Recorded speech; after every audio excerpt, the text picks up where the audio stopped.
Hi friends, మీరు చూస్తున్నారు గడప ముగ్గు కాయిన్తో ఎలా వేయాలో. ఫస్ట్ ఒక కాయిన్ తీసుకొని కాయిన్కు చుట్టూ బ్రష్తో రెడ్ వేసుకున్న తర్వాత ఒక కాయిన్ క్లాత్ చుట్టుకొని ఇలా అద్దాలంతే. సింపుల్గా మీరే వేసుకోవచ్చు గడప డిజైన్. ఇది చాలా సింపుల్ డిజైన్ అండి. నెక్స్ట్ రెడ్ అయిపోయిన తర్వాత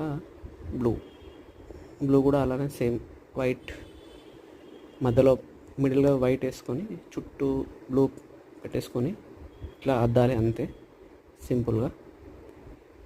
నెక్స్ట్ మళ్ళీ రెడ్ కూడా అలానే అలా మొత్తం గడప డిజైన్ సింపుల్గా వేసుకోవచ్చండి మీరే.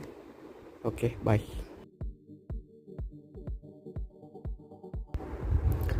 ఆకులు మీరే వేసుకోవచ్చండి సింపుల్గా. దీంట్లో చూపించినట్టు ట్రై చేయండి.